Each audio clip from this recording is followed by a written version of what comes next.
कहता है अनित्येन नित्यम प्राप्तवान अस्मि, मैंने इसी अनित्य के द्वारा उस नित्य को पाया है। ये इतना महत्वपूर्ण है।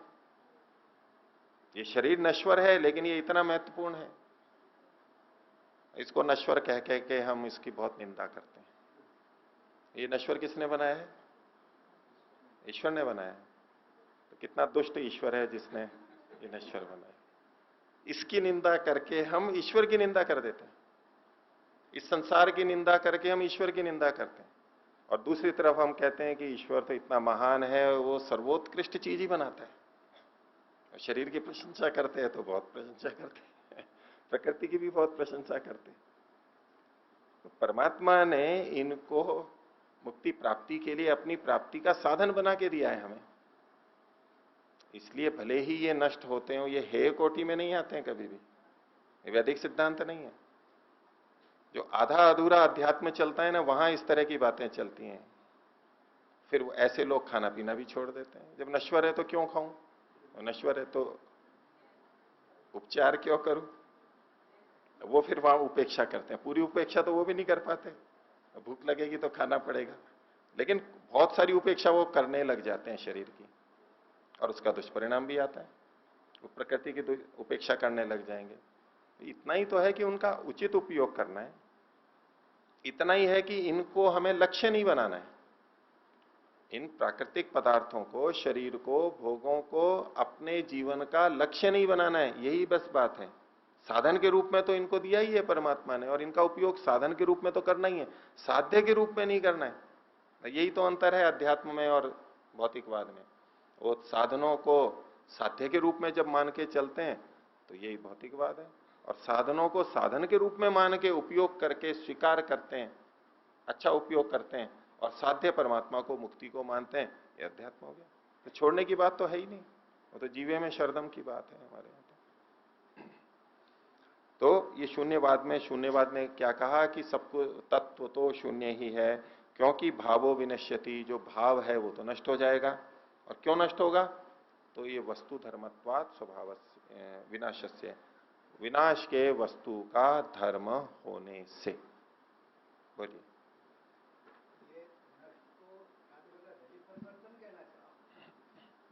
कोई भी वस्तु हो तो नहीं होती, परिवर्तित ही हो सभी। ये तो आप कह रहे हैं, ये नहीं कह रहे। अभी हम पूर्व पक्षी को पढ़ रहे हैं। अच्छा। आप कह रहे हो वो गलत नहीं है, वो ठीक है, लेकिन अभी तो हम पूर्व पक्षी को देख रहे हैं। तो अभी तो पूर्व पक्षी जो मानता है, जो उसका दृष्टि है, वही तो रखेंगे। हाँ जी। हाँ? आप तो उत्तर पक्ष, सिद्धांत पक्ष रख रहे हैं। ये पूर्व पक्षी है, इनकी अपनी मान्यता ऐसी है। उसका उत्तर देंगे आगे। सूत्र का प्रश्न उठाया है, पक्ष उठाया है, तो उसका उत्तर भी अवश्य देंगे। इनको दीजिए। आचार्य जी, ये पहले वाले में क्षणिकवादी, सौतांत्रिक और व्यावहारिक, ये आचार्यों का नाम है, और ये माध्यमिक जो आया शून्यवाद का? नहीं, ये उनकी परंपराओं के नाम हैं जो बौद्धों के चलते हैं। ये नाम है, उन नामों को लेने की जरूरत नहीं है यहाँ पर, क्योंकि सूत्र में ये लिखा नहीं है। और इन सूत्रों को प्रक्षिप्त भी माना जाता है। पीछे आपके सामने बताया। वो प्रक्षिप्त क्यों मानते हैं, उसके पीछे कुछ इसी तरह के सोच हैं कि भाई ये जो बातें लिखी गई हैं ये तो बौद्ध लोग मानते हैं, उनके यहाँ प्रचलित हैं, और बौद्ध तो बाद में हुए, ये तो बहुत पहले का था। तो जो पहले का ग्रंथ है उसमें बाद वाले की चीजें कैसे आ गई? नहीं आनी चाहिए। इसका मतलब है किसी ने बाद में इसमें जोड़ दिया है इसको। तो ये एक पक्ष, ठीक है, इसको मिलावट मान के, प्रक्षेप मान करके इसको हटा देते हैं सूत्र से। एक दूसरा पक्ष क्या है कि यहां जो ये बातें आई हैं, ये सिद्धांत, ये मान्यताएं, ये बौद्धों के बाद से ही हुई हों ऐसा नहीं, हो तो पहले से भी चलती थी। अब वो बौद्धों के द्वारा स्वीकृत हैं, बौद्ध लोग ऐसा मानते हैं, लेकिन उससे पहले भी तो ये मान्यताएं किन्हीं की रही होगी, प्रचलन में रही होगी, उनका नाम जो भी हो। तो यहां कोई नाम थोड़ा ना लिया है किसी का, एक सिद्धांत रखा है। ऐसी मान्यता तो नास्तिक तो पहले भी होते होंगे, भिन्न मान्यता वाले पहले भी होते होंगे, तो बस वो उल्लेख है। इससे ये सिद्ध नहीं हो जाता। या तो यूं माने कि जो आक्षेप करते हैं कि भाई ये सांख्य दर्शन बुद्ध के बाद का है, या तो और वो तो स्वीकार नहीं होता क्योंकि वो अन्य प्रमाण है कि ये तो बहुत प्राचीन है, तो इस भाग को प्रक्षिप्त मान लेते हैं। तो ऐसा ना करके अगर हम इसको सांख्य का भी माने, क्योंकि अभी परंपरा में हमें यही प्राप्त हो रहा है, तो ये बातें पहले से भी प्रचलित थीं, उनको यहां पर उद्धृत किया गया है। उस समय मान्यताएं थी ये, उसको उद्धृत किया गया है। आज हमारे को ये मान्यताएं किसी वर्ग विशेष में दिखाई दे रही हैं, इसलिए हम सोच रहे हैं कि ये उनकी हैं। उनकी है वो तो पहले से भी किसी के मन में हो सकती है, पहले से भी चल रही हो, उसका उल्लेख है। इसी तरह से जैसे वैशेषिक आदिवत कहा था उन्होंने, न वयम षट पदार्थादिवादिनो वैशेषिक आदिवत, अब उसमें वैशेषिक शब्द आ गया। तो एक तरफ तो हम ये स्वीकार करते हैं कि सांख्य दर्शन की रचना सबसे पहले हुई, इन 6 दर्शनों में सबसे प्राचीन दर्शन है, और दूसरी तरफ इसमें वैशेषिक का नाम आ गया, तो इसका मतलब है ये वैशेषिक दर्शन के बाद का होगा। किसी का नाम कोई ले रहा है, इसका मतलब है वो उस नाम जिसका ले रहा है उसके बाद का है। इतिहास वाले ऐसे देखते हैं, तो इस आधार पर भी कहते हैं कि भाई ये वैशेषिक के बाद का तो है नहीं, इसका मतलब है सूत्र प्रक्षिप्त किए गए। एक तो ये शैली है। दूसरा कि वहां वैशेषिक नाम आया है, लेकिन वैशेषिक नाम 2 तरह से रखा जा सकता है। एक होता है संज्ञा नाम, रूढ़ी नाम, जैसे आपके हमारे सबके जो नाम हैं वो कैसे हैं, रूढ़ी हमारे पड़ गए हैं। वैसे वैसे गुण कर्म हमारे हो या नहीं हो, और गुण कर्म होते हुए भी वो नाम हो सकते हैं, दोनों बातें हैं। और एक नाम होते हैं केवल गुणवशात, केवल गुण के कारण से, वास्तविक नाम नहीं होता है वो उसका। तो यहां जो वैशेषिक नाम आया वो उस ग्रंथ का नाम हो यह आवश्यक नहीं है। ग्रंथ का नाम तो एक रूढ़ी हो गया आजकल, लेकिन एक सिद्धांत जो वैशेषिक सिद्धांत पहले से चल रहा था उसका उल्लेख है। ये केवल ग्रंथ का वाचक हो ये निर्णय नहीं कर सकते, वो परंपरा से नाम भी आता है। जैसे कि अभी हमारे भारत में 4 पीठें हैं, शंकराचार्य 4 हैं, और भी हैं पर 4 मुख्य जो माने जाते हैं। एक आदि शंकराचार्य थे, एक तो उनका नाम शंकराचार्य था। वो कैसा नाम था, उनका संज्ञावाची था, उनका तो खुद का नाम था। अब चूंकि उन्होंने 4 पीठें स्थापित की और अब उस परंपरा में जो भी उस गद्दी पे बैठता है उनको भी क्या बोल देते हैं, शंकराचार्य। अब इन दोनों नामों में अंतर है या नहीं? ये जो बाद वाला है ये तो परंपरा से गुणवाची की जो भी यहां बैठेगा उसको शंकराचार्य कहेंगे, उनका व्यक्तिगत नाम कुछ और होता है। एक शंकराचार्य एक पदवी हो गई, वो नाम हो गया। और एक शंकराचार्य जो विद्वान हुए थे, वेद के उद्धारक हुए थे, उनका जो नाम है वो तो उनका अपना नाम था। ऐसे ही एक तो वैशेषिक दर्शन शास्त्र का नाम है जो आज हमें उपलब्ध होता है, वो वैशेषिक है। और एक है कि जो विशेष से संबंधित बातें बोलते हैं, ऐसा जो एक चिंतन था, विचार था, उसको वैशेषिक बोलते हैं। तो विशेष को आधार बना करके जो चर्चा करते हैं उनको वैशेषिक बोलते हैं। अब विशेष का मतलब क्या है वो हमारे को योग दर्शन के सूत्र से भी पता लगता है। वहां पर संसार के प्रकृति के तत्वों का जो यहां सांख्य में भी बताए जाएंगे, उसमें विशेषा विशेष, लिंग मात्र और अलिंग, गुण परवाणी, गुण के पर्व वहां का है, विशेष अविशेष, लिंग मात्र और अलिंग। तो विशेष जो है ये 5 महाभूत और इधर 11 इंद्रियां, 5 ज्ञानेन्द्रियां, कर्मेंद्रियां और मन, इनको विशेष कहते हैं। इनको लेकर के जिस शास्त्र में अधिक चर्चा की गई है उसको वैशेषिक बोलते हैं। इनको विशेष एक पारिभाषिक है कि इन तत्वों को विशेष नाम से कहा जाता है, इसकी चर्चा जहां होती है उसको वैशेषिक दर्शन मुख्य रूप से। तो जो उसकी चर्चा करते हैं वो 6 पदार्थ मानते थे, तो इसलिए ग्रंथ का नहीं है। तो इसी तरह से यहां जो भी सारी चर्चा चल रही है इसको किसी वर्ग विशेष से जोड़ के नहीं देखें, ये मान्यताएं पहले से थी, उनका यहाँ उल्लेख किया जा रहा है। ये एक बात है। पंक्ति आनंद प्रकाश जी की पुस्तक में है, पंक्ति नीचे, प्रक्षेपता सूत्रकार क्षणिकवादी सौत्रांत्रिक और वैभाषिक के मत का खंडन करके, इससे ये प्रतीत होता है कि ये इनकी मान्यता है, इनका ये है। वो सत्यार्थ प्रकाश में भी इसके 4 भेद किए हैं ना, माध्यमिक, योगाचार, सौत्रांतिक और वैभाषिक, 4 प्रकार बताए वहां सत्यार्थ प्रकाश में भी। इनकी अलग अलग दृष्टियां हैं, बौद्धों में भी अलग अलग मान्यताएं। आज जैसे पहले हमने देखा एक विज्ञानवाद है, ये भी आज भी प्रचलित है, उनमें शून्यवाद भी प्रचलित है, क्षणिकवाद भी उनमें प्रचलित है। ये उनके भी अलग अलग भेद हैं। जैसे कि वैदिक धर्मियों में, हिंदुओं में बहुत सारी भिन्न भिन्न मान्यताएं हैं, अद्वैत भी है, द्वैत भी है, त्रैत भी है इत्यादि।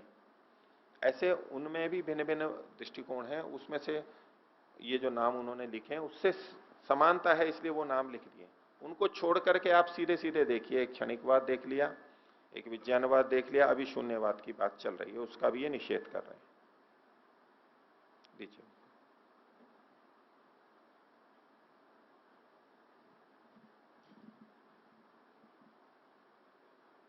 अभी ये प्रक्षिप्त सूत्रों की कुछ चर्चा चल रही है, तो इस विषय पर और थोड़ी सी बात कर ली जाए। बोलिए। जी, इसमें एक और प्रमाण जो दिया गया है वो 2 नगरों का दिया गया है, उसका हम क्या समाधान करेंगे? नगर वो कब से हैं, फिर भी इतिहास की बात है कि जी, भाई उसमें वो यही प्रमाण दिया गया है कि ये नगर जो हैं ये विक्रमादित्य के समय में इनका उद्भव उन्होंने मान करके कहा। मान तो सकते। ठीक है, इस दृष्टि से तो उदयवीर जी ने, आनंद प्रकाश जी ने को प्रक्षिप्त माना ही है, और ये संज्ञा इन्हीं की है, ये इतिहास से तो पता लग ही रहा है। अब किसी और की भी हो, उस समय कोई और नाम हो सकता है। जैसे कि कभी अयोध्या नगरी कोई रही हो, आज भी कोई अयोध्या नगरी है, नाम उसका किसी और का पड़ गया है, ये सारा भी हो सकता है। एक ही नाम कभी रहा हो प्राचीन काल में और वो नगर भी नष्ट हो गया हो और कहीं दूसरी जगह हो गया हो, वो संभावनाएं तो बहुत सारी हो सकती हैं। इसलिए दोनों पक्ष हैं, आप इनको प्रक्षिप्त मान के भी चल सकते हैं, और जैसा मिल रहा है वो भी हम देख रहे हैं, तो कोई बात नहीं है। नहीं तो प्रक्षिप्त मान के इनको पूरा छोड़ देंगे तो आप कहेंगे इनका अर्थ तो बताओ। कोई पूछे भाई ये पढ़ा या नहीं आपने, भाई चलो प्रक्षिप्त है तो प्रक्षिप्त मान करके पढ़ लीजिए, और वैसे मान रहे हैं तो वैसे मान के पढ़ लीजिए। जी, मेरा सिर्फ इतना ही पूछना था कि उन नगरों को हम इनसे प्राचीन स्थिति में भी मान सकते हैं, ये कल्पना समाधान। कल्पना कर रहा हूं, संभावना कर रहा हूं, इसमें कोई प्रमाण नहीं है, जी, एक संभावना व्यक्त कर रहा हूं। पर ठीक है, उनका एक प्रमाण है ही कि भाई ये बाद के हैं, तो ये तो ग्रंथ तो उतना प्राचीन नहीं है, इतना अर्वाचीन नहीं है, ये तो प्राचीन है, इसलिए प्रक्षिप्त है। जी, ठीक है। धन्यवाद।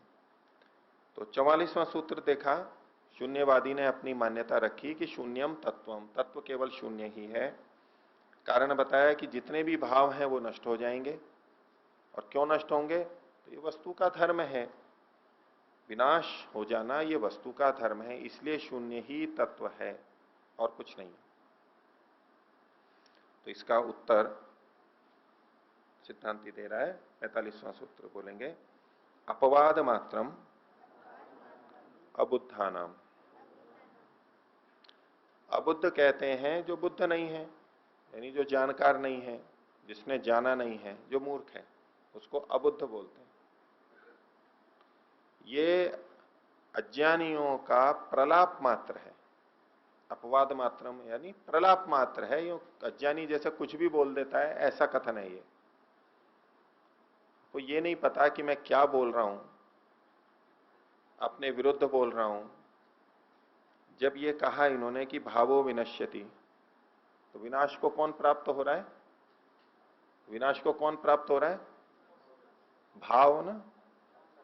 भाव खुद ही तो स्वीकार कर रहा है, भाव। विनाश को कौन प्राप्त हो रहा है, भाव। तो फिर शून्य कैसे हो गया, एक तरफ शून्य तत्व कह रहे हैं, तो फिर यूं ही कहना चाहिए कि शून्य नष्ट हो रहा है। नष्ट भी कहना हो तो किसको कहना चाहिए, शून्य को। ये कैसे कह दिया भावो विनश्यति, भी आप भाव तो खुद स्वीकार कर रहे हो, नष्ट होगा तो एक अलग बात है, बाद में होगा, अभी तो भाव मान रहे हो आप उसको, या फिर कह रहे हैं शून्यम तत्व। और ये धर्म किसका है, वस्तु धर्मत्वात विनाश से। विनाश किसका धर्म है, वस्तु का। वो वस्तु कौन सी है, शून्य से भिन्न है, कोई तो वस्तु है, उसको पता ही नहीं लग रहा है, वो अपने ही विरुद्ध बोलता जा रहा है। तो ये कैसा कहा, बोले इस पे कुछ बोलने की जरूरत नहीं है, ये तो प्रलाप मात्रम अबुद्धा नाम, जो जानते नहीं है उनका प्रलाप है। अब क्या बोले इस पे। कई बार कोई ऐसी बात बोल कह देता है ना, कोई वैसे गलत बात कहता है, कुछ जोर होता है तो हम समझाते हैं कि भाई ये यूं गलत है, ये ठीक नहीं है। अब कोई सीधे ही कह रहा है कि देखो रात है अभी, या कोई ऐसी ऐसी मूर्खतापूर्ण बातें कहते हैं, अब क्या समझाएं इसको, तो कुछ समझाने लायक ही नहीं है। मैं समझाऊंगा तो नहीं समझेगा, ये तो ऐसे ऐसे बोल रहा है। तो ये जो कथन है ये प्रलाप मात्र है, अमूर्खता से, मूर्खता पूर्वक कथन है, ये मूर्खों के कथन है, ये कोई ध्यान देने वाली बात नहीं, ऐसा करके उसको हटाया। और क्यों ऐसा? और बोले इनका फिर भी कुछ निषेध तो करना पड़ेगा आपको, जो बोला है तो अगला सूत्र देखिए 46वां, बोलेंगे उभय पक्ष समान क्षेमत्वात् अयमपि। अयमपि मतलब यह भी, यह कौन सा? ये शून्यवाद भी। उभय पक्ष, दोनों पक्षों के समान। पीछे के दो पक्ष आए थे, एक क्षणिकवाद और एक विज्ञानवाद, वो जो दो पक्ष थे उनके समान, उन उभय पक्ष के समान ही क्षेमत्वात्, क्षेम वाला होने से, इसकी ताकत, इसकी सुरक्षा कवच कितना है, इसका बचाव कितना है, उनके समान ही है। अर्थात जिन तर्कों से, जिन युक्तियों से उन दोनों को खंडन किया था, उनसे ये भी खंडित हो जाएगा। जिन उपायों से उनको निषेध किया था, उन्हीं उपायों से ये भी नष्ट हो जाएगा, ये भी खंडित हो जाएगा। तो उभय पक्ष समान क्षेमत्वात्, दोनों पक्षों के समान ही क्षेम वाला, इसकी ताकत भी इतनी ही है, उससे भी कम है बल्कि। अयम अपि, यह भी सिद्धांत ठीक नहीं है, ये भी खंडित होता है। ठीक है, अब इसमें दोष भी दिखा रहे हैं, साथ में कुछ तर्क कर रहे हैं। अगला सूत्र 47वां, बोलेंगे अपुरुषार्थत्वम उभयथा। बोले शून्य को यदि मानेंगे, शून्यवाद को मानेंगे, तो उभयथा, दोनों ही प्रकारों से अपुरुषार्थता आ जाएगी, अपुरुषार्थता का दोष आ जाएगा। व्यर्थता, हमारा जो श्रम है वो व्यर्थ हो जाएगा, उसको पुरुषार्थ को पुरुषार्थ नहीं कहेंगे, उस श्रम को श्रम नहीं कहेंगे, वो तो बेकार हो जाएगा, यूं ही काम किया और व्यर्थ चला जाएगा। कैसे? कि जब सब शून्य है, शून्य ही तत्व है, तो ये शून्यवादी भी मुक्ति की बात तो करते हैं, और मुक्ति कौन प्राप्त करेगा? वो प्राप्त करने वाला भी जो चेतन आत्मा है, विज्ञाता है, ज्ञानवान है, जिसको वो विज्ञान नाम से भी बोल देते हैं, वो है। तो यदि आत्मा यानी विज्ञान की दृष्टि से देखें, ज्ञानवान की दृष्टि से देखें, तो आपके पक्ष में तो वो भी शून्य है। तो जो शून्य है उसके लिए मुक्ति का प्रयास, साधना को बताना, वो सब क्या होगा?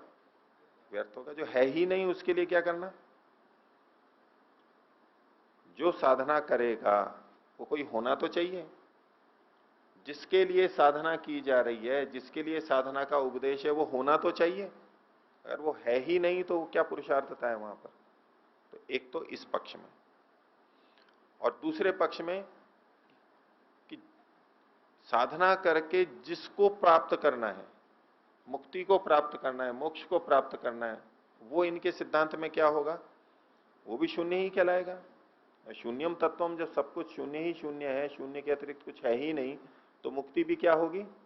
शून्य होगी। तो शून्य के लिए क्या प्रयत्न किया जाए? तो कुछ है ही नहीं, उसके लिए प्रयत्न करना मूर्खता है, वो अपुरुषार्थ तत्व है। तो चाहे आत्मा की दृष्टि से देखें और चाहे लक्ष्य की दृष्टि से देखें, दोनों ही तरह से उभयता, अपुरुषार्थता आएगी। इसलिए कहना अपुरुषार्थत्वम उभयता। तो आपके पक्ष में तो कोई साधना आदि रहेगी नहीं, जबकि वो भी साधना का अनुष्ठान करते हैं, बताते हैं ऐसा करो, ये करना चाहिए, तप तपस्या, वो सब बताते हैं। बोले शून्य सिद्धांत को, शून्यवाद को मानते हुए तो आपकी ये सारी चीजें व्यर्थ हैं। या तो इन सब चीजों को आप मानते हो, साधना आदि को तो हम भी मानते हैं, तो आप शून्यवाद मत बोलो, शून्य नहीं है। कोई है जिसके लिए ये साधना की जा रही है, कोई लक्ष्य है जिसको प्राप्त करने के लिए ये साधना की जा रही है, तो उसका अस्तित्व तो है, उसको शून्य तो नहीं कह सकते। तो कहा अपुरुषार्थत्वम उभयथा। ठीक है, तो यहां तक इन्होंने शून्यवाद को भी खंडित किया। किन्हीं को कुछ पूछना है? हो गया कुछ?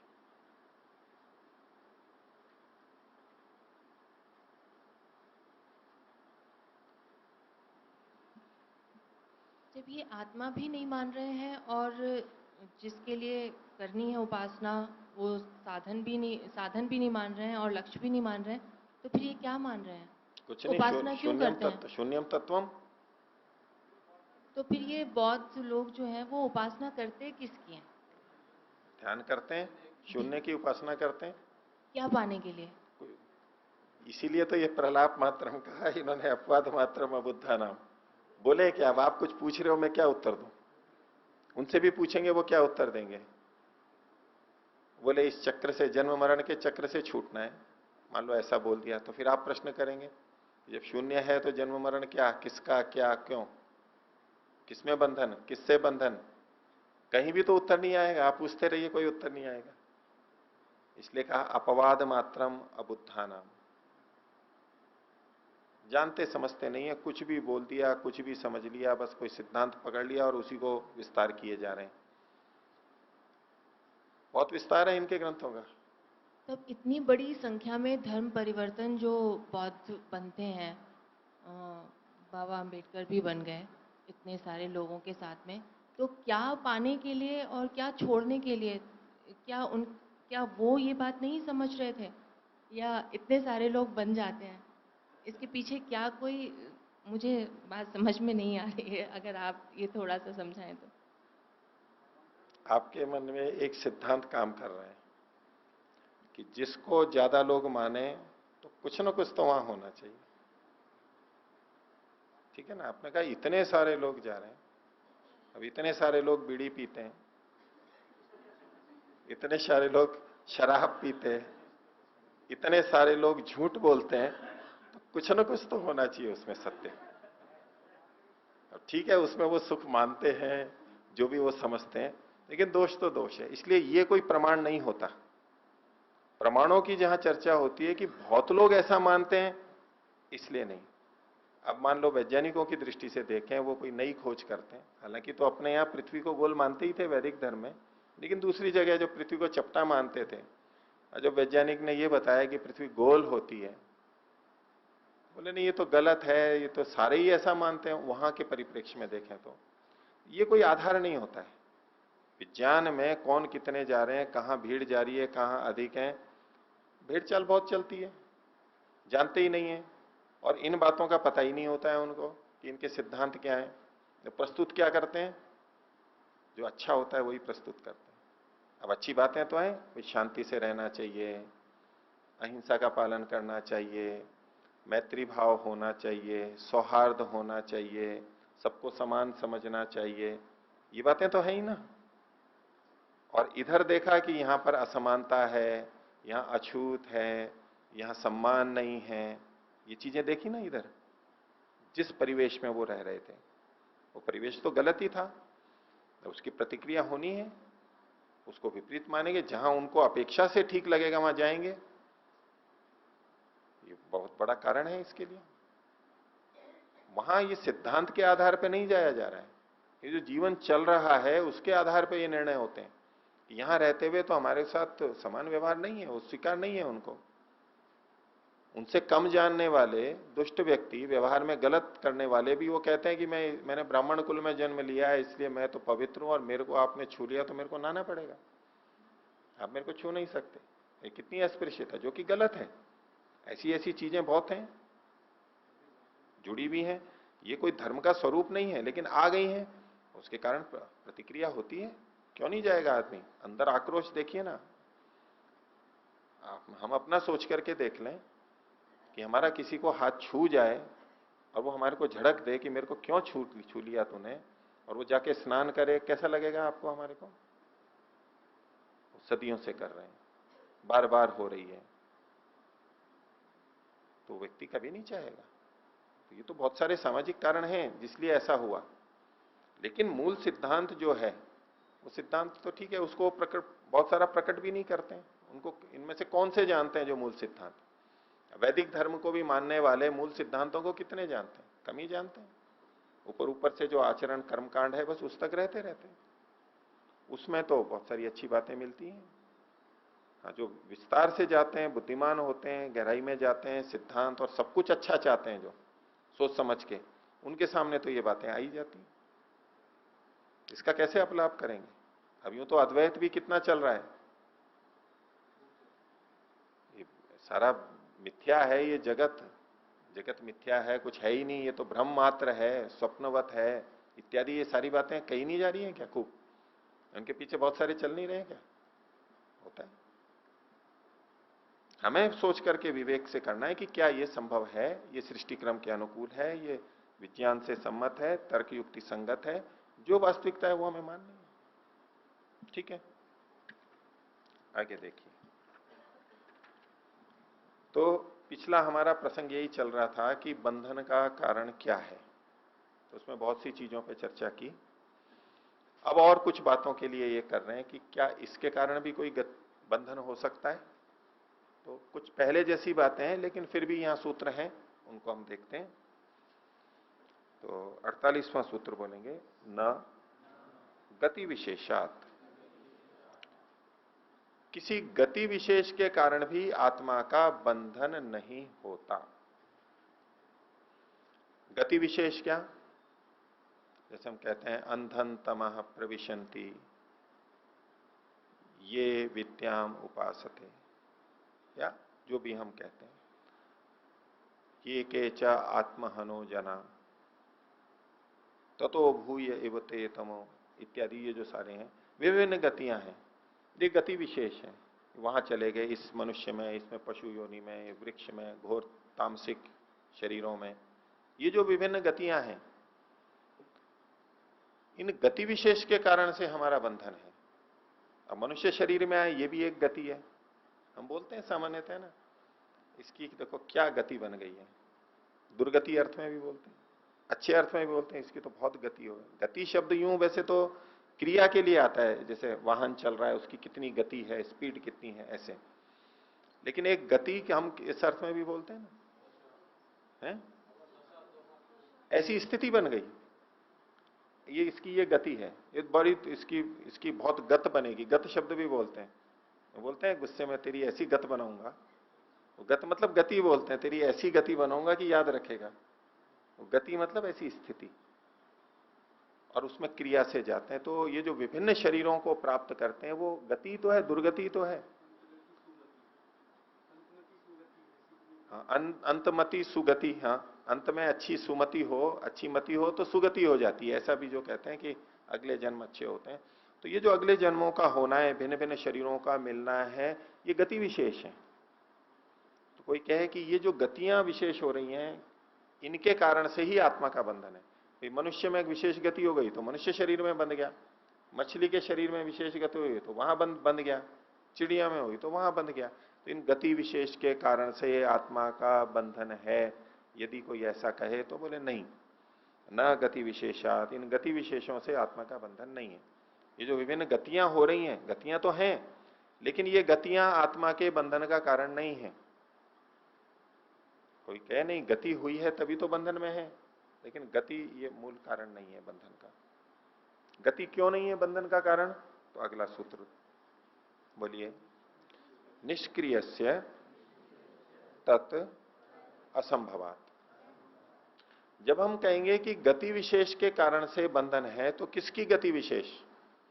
आत्मा की, पुरुष की गति विशेष, चेतन की गति विशेष, जीव की गति विशेष, यही तो मानेंगे। तो बोले वो गति विशेष आत्मा की तो हो नहीं सकती। क्यों नहीं हो सकती? निष्क्रियस्य आत्मनः पुरुषस्य, जो निष्क्रिय पुरुष है या आत्मा है उसकी, तद असंभवात, वो गति हो ही नहीं सकती, उसमें क्रिया हो ही नहीं सकती। आत्मा में अपने आप में क्रिया नहीं हो सकती, तो गति क्या करेगा? उसकी तो गति नहीं हो सकती, इसलिए उसकी गति, आत्मा की गति तो बंधन का कारण नहीं है। आत्मा निष्क्रिय है, पीछे भी बात आई थी, यहां भी बात आई है। आप में से कई लोग सुनते रहे होंगे जिनको अभी थोड़ी आपत्ति होती है, उनकी दृष्टि से बोल रहा हूं। उन लोगों ने यह भी सुना होगा कि आत्मा बिना इंद्रियों के, बिना शरीर के इधर से उधर भी नहीं हो सकती। सुना है? सुनते रहते हैं ना कि आत्मा अगर शरीर ना हो, इंद्रियां ना हो, तो वो करवट भी नहीं बदल सकता। यानी एक राई है या बीज है, वो यूं पलट जाए ऐसा भी नहीं कर सकता, अपनी सामर्थ्य से तिनका भी नहीं उठा सकता। एक मिट्टी का कण भी नहीं उठा सकता। इतनी तो इसकी सामर्थ्य है और इतनी इसकी क्रिया है। बिना इंद्रियों के, बिना शरीर के आत्मा कहीं नहीं जा सकता, कुछ कर ही नहीं सकता। अगर आत्मा क्रियावान है, स्वयं कर सकता, तो जा सकता था ना। या तो परमात्मा उसको ले जाएगा जहां ले जाना है, वहां जन्म दे देगा, या शरीर के माध्यम से गति होती है जैसा कि हम सब अनुभव कर ही रहे हैं, अथवा सूक्ष्म शरीर की गति से। मन का वेग भी कहा जाता है, मनो जबो देहम उपैति देहात। मन के जव से, वेग से, सूक्ष्म शरीर की गति से वो एक शरीर से दूसरे शरीर में जाता है। अब उस ईश्वर की व्यवस्था कह लें, सूक्ष्म शरीर कह लें, लेकिन आत्मा खुद तो नहीं जा सकता। वो भी इस बात का द्योतक है कि आत्मा में अपनी क्रिया नहीं है। इसलिए आत्मा किसी गति विशेष को प्राप्त कर जाए और ये ही उसके बंधन का कारण हो, तो ये गति विशेष तो आत्मा के बंधन का कारण नहीं है। निष्क्रिय से तत् असंभवात, जो निष्क्रिय है आत्मा, क्रिया रहित है, उसमें ये गति विशेष संभव ही नहीं है खुद में। तो दूसरा करवाएगा तो हो सकता है, खुद का नहीं हो सकता। इसलिए गति विशेष भी बंधन का कारण नहीं है। ठीक है, आगे देखिए। इसी विषय में थोड़ा और आगे कह रहे हैं एक सूत्र।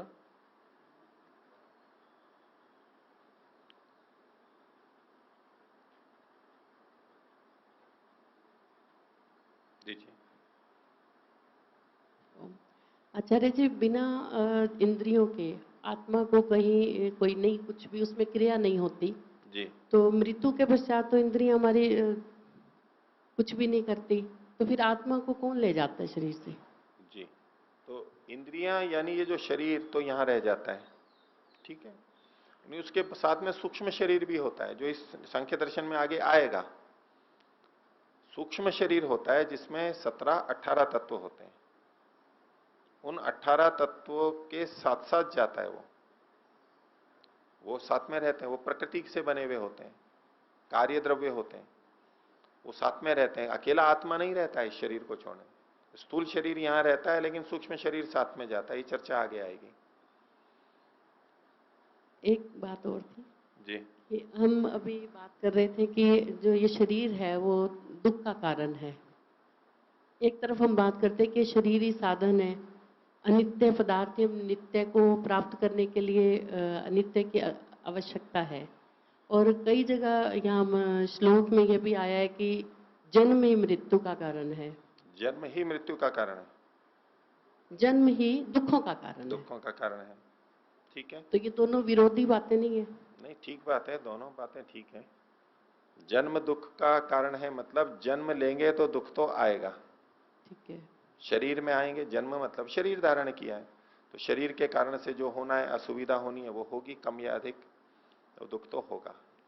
लेकिन यही शरीर हमें इन दुखों से हटाने वाला भी है। शरीर किस लिए दिया है परमात्मा ने? इस सृष्टि को किस लिए बनाया है परमात्मा ने? भोग और अपवर्ग के लिए। इस योग में भी आता है, यहां भी कहेंगे। तो इसके लिए ही तो ये बनाया है। तो ये सारी चीजें अपवर्ग को दिलाने में सहायक होनी चाहिए या नहीं? बिल्कुल होनी चाहिए ना। जी। परमात्मा ने जब अपवर्ग के लिए हमें भेजा है, तो जो शरीर दिया और जो साधन दिए वो अपवर्ग को दिलाने वाले होने चाहिए या अपवर्ग में बाधा डालने वाले होने चाहिए? दिलाने वाले होने चाहिए। और ऐसा परमात्मा हम कल्पित करें कि वो अपवर्ग में तो हमारे को बुलाना चाहता है और कहता है कि अपवर्ग में जाओ, लेकिन साधन ऐसे दे दिए जो उसको बांध के रखें। ऐसा कैसा होगा परमात्मा? बुद्धिमान तो नहीं होगा ना। परमात्मा ने सारे साधन ऐसे दिए हैं कि हम मुक्ति को पा सकें, और इसीलिए हम मुक्ति को प्राप्त कर लेते हैं, ईश्वर का साक्षात्कार कर लेते हैं। लेकिन यदि हम उस विधि से नहीं चलेंगे, दुरुपयोग करेंगे, तो ये बंधन के कारण है, नहीं तो नहीं है। दुरुपयोग करेंगे, वो दुरुपयोग कैसे करेंगे? अज्ञानता से, अविवेक से। वही सारी बातें यहां बताएंगे कि आखिर बंधन का कारण क्या है, दुख का कारण क्या है। तो दोनों में कोई विरोध नहीं है। आप एकांगी देखेंगे तो विरोध लगेगा। शरीर में दुख है, ये भी सत्य है, लेकिन शरीर दुखों से छूटने का साधन है, ये भी ठीक है। ठीक है, धन्यवाद। कांटे से कांटा निकालते हैं या सुई से कांटा निकालते हैं, तो सुई को थोड़ा चुभोना पड़ता है या नहीं? थोड़ा कुरेदना पड़ता है नहीं, उससे कष्ट होता है नहीं, होगा कष्ट होगा, लेकिन उससे वो कांटा निकल जाएगा। तो ये शरीर के धर्म के कारण से जो हमें कष्ट होता है, भूख प्यास सर्दी गर्मी, जो हमें कुछ करना होता है उसके लिए आवश्यक करते हैं, तो करना पड़ेगा और कोई उपाय नहीं है। लेकिन इन सब की निवृत्ति भी इसी से होगी। 50वां सूत्र देखिए, पीछे जो कहा कि गति विशेष से भी बंधन नहीं होता है क्योंकि निष्क्रिय में वो संभव नहीं है। अब उस संदर्भ में एक बात और कह रहे हैं, 50वां सूत्र बोलेंगे, मूर्तत्वात् घटादिवत समान धर्मापत्तौ अपसिद्धांत। बोले यदि आत्मा को घट आदि के समान मूर्त मान लें तो उसमें गति भी मानी जा सकती है। मैंने कहा कि गति विशेषा, तो इसने कहा कि निष्क्रिय में तो गति होती ही नहीं है। तो बोले मूर्त जो घट आदि हैं उनके समान आत्मा को मान लें। कैसा परिच्छिन्न मान लें? जैसे घड़ा है, लोटा है, और भी जो चीजें हैं, पत्थर है, इनके समान आत्मा को भी मूर्त मान लें, परिच्छिन्न मान लें, तब तो गति हो सकती है। जैसे घड़े की भी गति होती है तो आत्मा की भी गति हो जाएगी। घड़ा भी इधर उधर ले जाया जा सकता है, जाता मान लो उस रूप में। तो बोले अगर ऐसा मानेंगे, आत्मा को घट के समान मूर्त मानेंगे, तो घट के जो अन्य समान धर्म है, मूर्त चीजों में जो अन्य धर्म होते हैं वो आत्मा में भी मानने पड़ेंगे। ये दोष आ जाएगा और ये अपसिद्धांत होगा, सिद्धांत के विपरीत बात होगी। दूसरे धर्म क्या आ जाएंगे कि घड़े को हम स्पर्श कर सकते हैं तो आत्मा भी फिर स्पर्श वाला हो जाएगा। घड़े को हम देख सकते हैं, रूपवान है, तो आत्मा भी रूपवान हो जाएगा। घड़ा अनित्य है, नष्ट होने वाला है, तो आत्मा भी अनित्य नष्ट होने वाली हो जाएगी। तो अन्य समान धर्म भी आ जाएंगे, क्योंकि जो मूर्त पदार्थ हैं उनमें जो धर्म समान रूप से रहते हैं वो फिर आत्मा में भी आने लगेंगे। ये दोष आएगा। इसलिए आत्मा को घटादि के समान मूर्त तो हम नहीं मान सकते। तो मूर्तत्वाद घटातिवत समान धर्मापत्तो, समान धर्मों की आपत्ति आने से, दोष आने से, उसको युक्त होने से ये तो अपसिद्धांत हो जाएगा, सिद्धांत के विपरीत बात हो जाएगी। इसलिए घट के समान भी नहीं मान सकते। अगला सूत्र 51वां बोलेंगे, गति श्रुति अपि उपाधि योगात आकाशवत। ये कह रहे हैं कि आत्मा की गति तो सुनी जाती है, गति श्रुति रपि, आत्मा का प्रसंग चल रहा है पुरुष का, उसकी गति की श्रुति है। शास्त्र में गति के बारे में कहा गया है।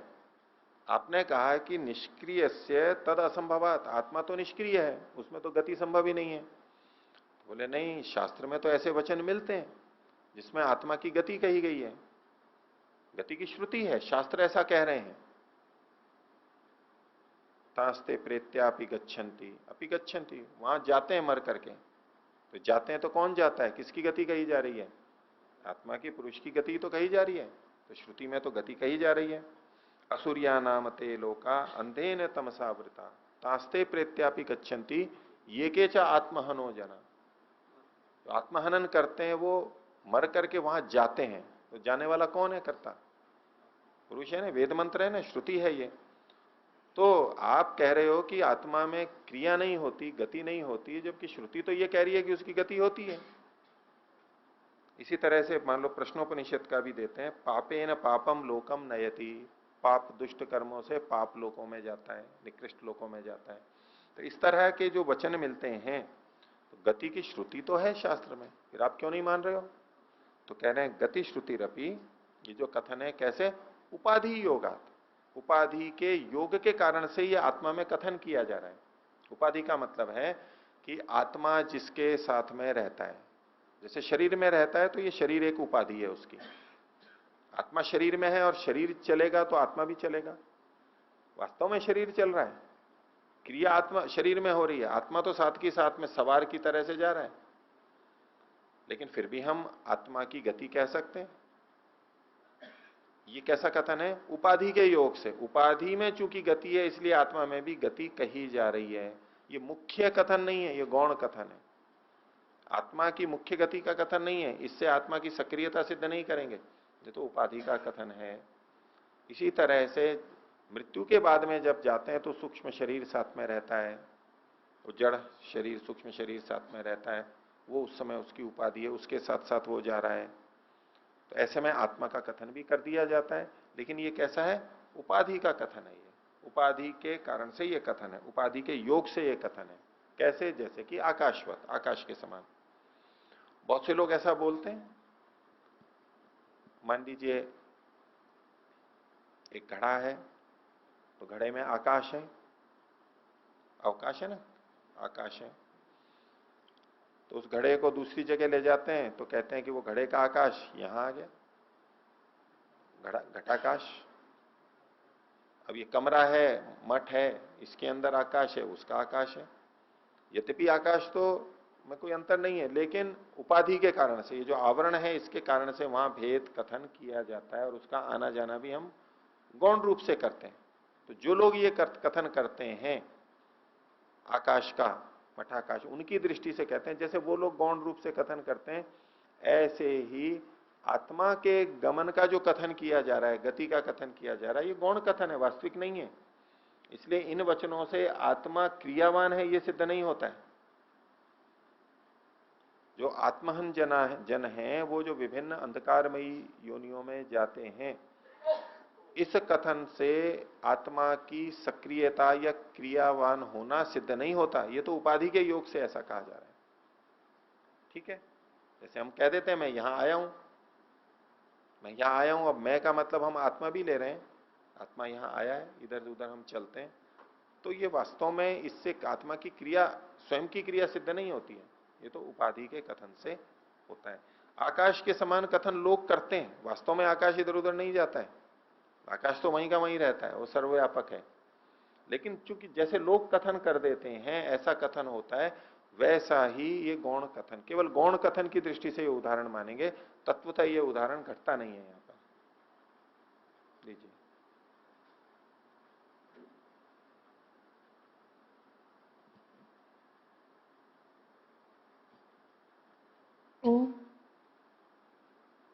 यहाँ जो विषय चल रहा है इसमें एक असमंजस की स्थिति पैदा हुई कि आत्मा के कारण से शरीर में गति हो रही है या शरीर के कारण से आत्मा में गति हो रही है। मैं आपसे पूछता हूं, आप ही उत्तर देंगे? ठीक है, जो हमारा प्रचलित यानी परिचित उदाहरण है वो ले लेता हूं। ठीक है, अब एक व्यक्ति कार को चला रहा है और वो 50, 60 या 100 की गति से सड़क पे भाग रही है। उस स्थिति में मैं आपसे प्रश्न कर रहा हूं कि ये चालक के कारण से चल रही है या कार के कारण से ये गति है? दोनों का ही उसमें प्रयास है, कुछ प्रयास चालक का है और कुछ प्रयास उसके कारण, दोनों की ही गति, दोनों की ही शक्ति कहीं ना कहीं कार्य कर रही है। नहीं, शक्ति तो दोनों की है। हाँ। गति किसकी हो रही है? क्रिया किसकी है? दोनों। क्रिया जो दिख रही है वो तो कार में दिख रही है। कार में दिख रही है ना, ऐसे ही यहां पर भी है। ये जो क्रिया दिख रही है एक देह से दूसरे देह में जाने की, या हम शरीर में रहते हुए जो गमनागमन करते हैं, वो सारी क्रियाएं शरीर की हैं और ये शरीर के कारण से हो रही हैं। लेकिन इसका ये भी मतलब नहीं है, जैसे कार के लिए कहें, आपने कहा कि ये तो जो दिख रही है वो तो कार की है गति, पेट्रोल डीजल जो पहिए हैं उन सब के कारण से है, तो क्या यूं कह सकते हैं? अब मैं आपका खंडन करूं कि वहां चालक नहीं होगा तो भी चलेगी क्या वो? यही तो मैं कहना चाह रही थी। अब मेरा उत्तर दीजिए ना आप। मैं आपका भी उत्तर दूंगा जी, लेकिन इस स्थिति में ये तो आपका परिचित उदाहरण है, आप क्या उत्तर देंगे उसको? नहीं, बिल्कुल संभव ही नहीं है। संभव नहीं है। तो जब हम ये कथन करते हैं कि गाड़ी की अपनी क्रिया है, उससे ये 150 की गति से जा रही है, तब ये अभिप्राय नहीं होता कि चालक के बिना वो चल रही है। चालक है, मान रहे हैं, कोई आपत्ति नहीं है, यही तो कहेंगे ना। चालक बैठा है, चालक का अपना कुछ थोड़ा सा प्रयत्न है, कर्म है, उसके कारण ये गति बाहर दिख रही है इतनी सारी। ऐसे ही आत्मा का इच्छा, अनिच्छा, प्रीति, अप्रीति, ज्ञान, प्रेरणा, प्रयत्न, ये अंदर चल रहा है ना। और जैसे वहां उत्तरदायी वो चालक ही है, कार कभी उत्तरदायी नहीं होती, इसी तरह से यहां शरीर में भी आत्मा उत्तरदायी है। लेकिन क्रिया किसमें हो रही है, गति किसमें हो रही है? कार में या शरीर में? जब हम उड़ के चले जाते हैं, मान लो वायुयान से कोई चालक, अपने वायु सैनिक बोले इतना उड़ करके चला गया, वो खुद थोड़ा ना उड़ करके गया, वायुयान के कारण इतना गया है, खुद थोड़ा ना उड़ सकता है वो। बस इसी अर्थ में यहां पढ़ लेंगे। जी, धन्यवाद। तो गति श्रुति रपी, जो गति की श्रुति भी है वो उपाधि के योग से है, आकाश के समान, वास्तव में नहीं है वो। तो ऐसे शास्त्रों के वचन जहां मिलते हैं उसके आधार पर कोई कहने लगे कि देखो यहां तो गति लिखी हुई है इसलिए आत्मा तो सक्रिय है, इस बात को तो ये भी जानते थे, उन शास्त्र वचनों से ये अपरिचित नहीं थे, लेकिन उन शास्त्रों वचनों का क्या अर्थ लिया जाना चाहिए, वो आत्मा तो अपने आप में स्वयं में तो निष्क्रिय ही है, साधनों से उसकी गति होती है, इसलिए आत्मा की गति कही जाती है। और हम सब कहते हैं कार में जा रहे हैं, बोले मैं 100 की गति से आया हूं, तेजी से मैं आया हूं, अब वो खंडन करने लगे आप कहां से आएंगे, आप तो भाग ही नहीं सकते 100 किलोमीटर प्रति घंटा, आप भाग के बताओ। लेकिन ये कथन अपने आप में गलत भी नहीं है, ये गौण कथन होता है, वो उपाधि के कथन से कहते हैं। उपाधि यानी वो कार चल के आई है और हम कथन किसमें कर रहे हैं, उस व्यक्ति में कथन कर रहे हैं। तो वायुयान चालक कहे कि मैं 500, 1000 की या 1500 किलोमीटर प्रति घंटे की गति से आया हूं, सुपरसोनिक है वो, जितना भी है, मैं आया हूं, ये कथन उपाधि के कारण से कथन है, वास्तव में तो विमान आया है। ऐसे ही आत्मा की गति का जहां वचन भी मिल रहा है शास्त्र में, वो उपाधि के योग से कथन है, वो वास्तव में उसकी क्रिया है ऐसा नहीं मान सकते, क्योंकि वो होती ही नहीं है उसकी।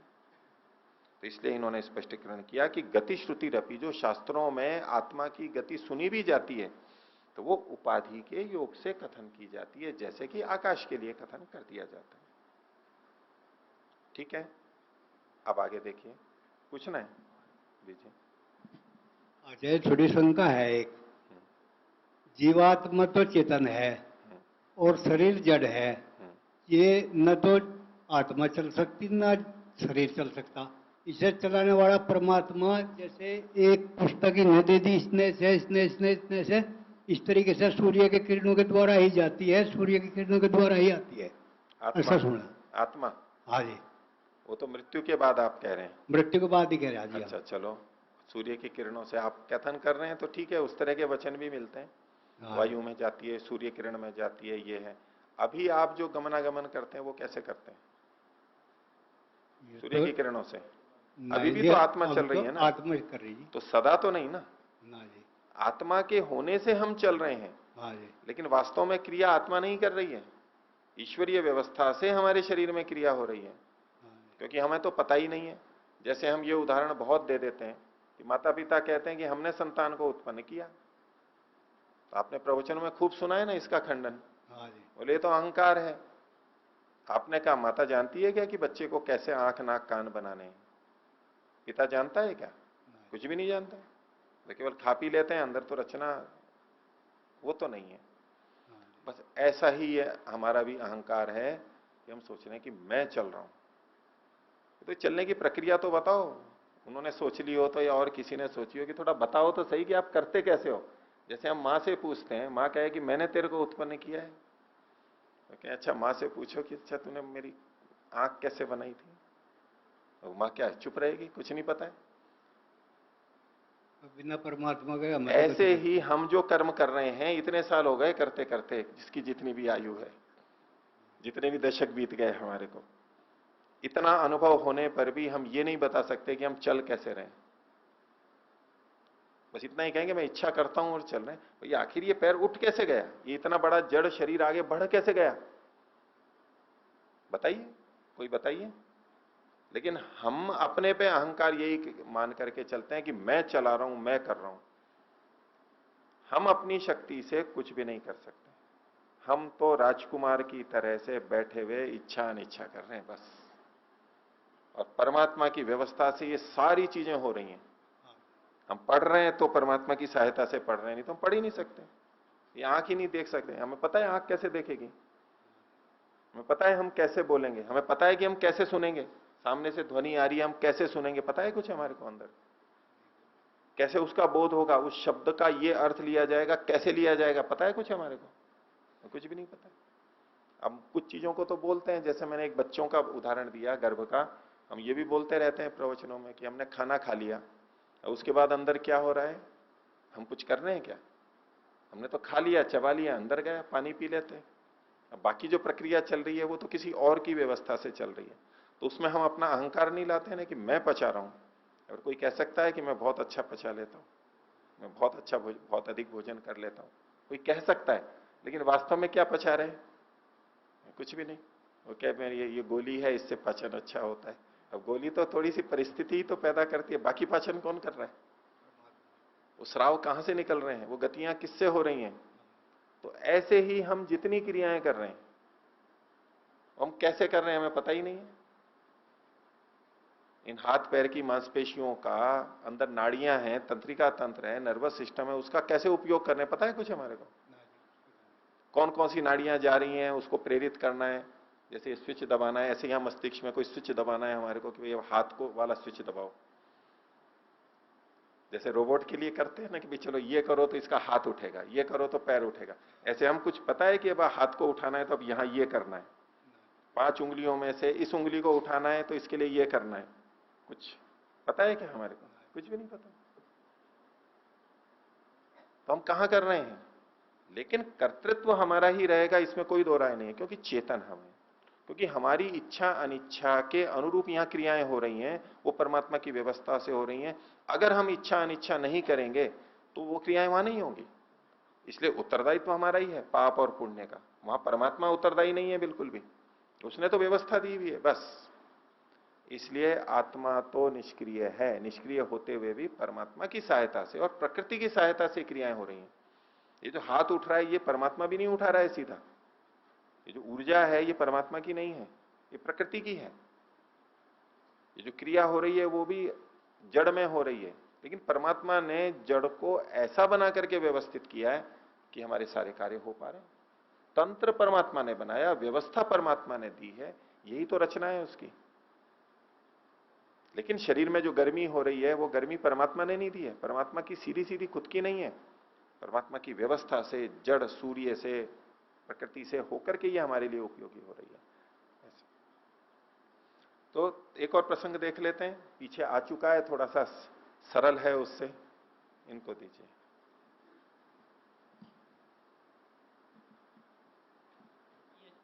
यदि हम परमात्मा का ही किया हुआ माने तो हमें पैरालाइसिस क्यों होता है? परमात्मा का जो किया हुआ है उसी को ही परमात्मा का किया हुआ मानना है। अब लकवा क्यों होता है? तो उसमें बहुत से कारण हो सकते हैं, चोट भी हो सकता है, उच्च रक्तचाप हो सकता है, ब्रेन हेमरेज हो गया, हमने ध्यान नहीं दिया, अब उच्च रक्तचाप हुआ, मस्तिष्क में रक्तस्राव हुआ, ब्रेन हेमरेज हो गया, कोई चोट लग गई, क्यों हुई? कोई नस दब गई यहाँ नाड़ी में, वो हो गया, क्यों हुआ? क्योंकि हमने शरीर की जैसी देखभाल की उसके अनुसार अब वो घिसेगी पिटेगी तो कुछ तो। हमने तनाव को बढ़ा के रखा, उच्च रक्तचाप है, नस फट गई हमारी, वो दबाव आ गया मस्तिष्क पे तो लकवा तो आएगा ही। हम बहुत तनाव में हैं, ये सब कौन कर रहा है? यानी इन सब की का जिम्मेदार कौन है? चेतनात्मा। वो शांत नहीं रह पा रहा है, वो विवेक युक्त नहीं है, खान पान ठीक नहीं है, दिनचर्या ठीक नहीं है, तो ये हमारे द्वारा इसका दुरुपयोग किया गया है। तो परमात्मा ने ये व्यवस्था भी दे रखी है कि दुरुपयोग करेंगे तो गलत होगा ही। व्यवस्था दे रखी है, यूं कहो कि उसकी व्यवस्था से बाहर का है। अब मान लो मोटर गाड़ी लेकर के जा रहे हैं और खूब गड्ढों के अंदर खूब तेजी से चला रहा है, तो उसका कमानी वो एक्सेल वगैरह टूटेगा ना, टूटेगा ना। तो फैक्ट्री वाले ने ये व्यवस्था कर रखी है पहले से कि वो टूटेगा, ऐसा करोगे तो भाई वो जैसा बना सकता था, जैसा बन सकता था वैसा बना दिया, अब हम उस नियम का पालन नहीं कर रहे हैं तो वो टूट जाता है। तो प्रकृति जैसी बन सकती थी अच्छे से अच्छा परमात्मा ने बना के दे दिया, और अब हम उसका पालन नहीं कर रहे हैं तो लकवा भी हो जाता है। सब कुछ परमात्मा कर रहा है ये बिल्कुल अलग अर्थ में चली जाएगी बात, ऐसा नहीं कह रहा। चोरी भी परमात्मा करवा रहा है, ठीक है, सब दुर्घटनाएं भी परमात्मा करवा रहा है, ऐसा नहीं। परमात्मा करवा रहा है का ये तात्पर्य बिल्कुल नहीं है, वो समझने की बात है। कई बार हम अति भाव में कहते हैं सब कुछ परमात्मा ही कर रहा है, सब कुछ परमात्मा ही कर रहा है। क्योंकि यदि हमने ये नहीं कहा कि सब कुछ परमात्मा कर रहा है तो फिर परमात्मा तो की महत्ता क्या हुई? ऐसा ये अति भक्ति, अति अंधश्रद्धा, अति भक्ति में, अंधभक्ति में हम ऐसा बोलने लगते हैं, क्योंकि परमात्मा तो सब कुछ कर सकता है और परमात्मा ही सब कुछ कर रहा है। ये भिन्न अर्थ में चला जाता है। वैदिक दृष्टि से ऐसा नहीं समझना चाहिए। तो कर्तृत्व हमारा है, परमात्मा जो कर रहा है उसको उसका ही मानेंगे कि ये परमात्मा कर रहा है, और हम जो कर रहे हैं वो हम कर रहे हैं। वो भेद करके देखना होगा, यही तो विवेक है। नहीं तो फिर ठीक है, सब कुछ परमात्मा कर रहा है, हम गुलाम हुए, वो भी परमात्मा ने कि बनाया, हमें क्या करना है? अजगर करे न चाकरी, पंछी करे न काज, दास मलुका कह गए सबके दाता राम। ये सब कुछ परमात्मा ही करा रहा है, वही कर रहे हैं, तो फिर ठीक है, हम निष्क्रिय हो जाएंगे। ये वैदिक दृष्टि बिल्कुल। जी हाँ, निष्क्रिय होते हुए भी कर्तृत्व उसका है, क्योंकि वो चेतन है। यही बात है, यही समझने की बात है। हम सोचते हैं करता है तो उसमें क्रिया भी होनी चाहिए। अच्छा बताइए, परमात्मा सृष्टि का करता है या नहीं है? है। कौन सी क्रिया होती है परमात्मा में? कौन सी क्रिया होती है परमात्मा में? अब सोचने लग गए ना। देखो, अब ये कोई उत्तर नहीं हुआ कि सारी दुनिया परमात्मा की है। उनको दीजिए, मैं प्रश्न का उत्तर दीजिए। आपने कहा कि जो कर्ता होता है वो बिना क्रिया के हो सकता है क्या? तो जिस विषय को आप मानते हैं उसी में मैं कह रहा हूं कि परमात्मा सृष्टि का करता है, ये आप मानते हैं। तो मैं पूछ रहा हूं, परमात्मा में क्रिया होती है क्या? करता है तो क्रिया भी होनी चाहिए। बताइए कौन सी क्रिया होती है? अब देखो, अब क्रिया प्रकृति में होती है, इसका मतलब है आप ये स्वीकार कर गए कि परमात्मा में क्रिया नहीं होती है। परमात्मा को कर्ता भी मान रहे हैं और क्रिया भी नहीं होती है, तो आप अपने सिद्धांत के विपरीत बोल गए। आपने मेरी बात को स्वीकार कर लिया। मैं यही तो कह रहा था कि कर्ता होते हुए भी क्रिया हो, यह आवश्यक नहीं है, और जिसमें क्रिया होती है उसको कर्ता कहा जाए, यह आवश्यक नहीं है।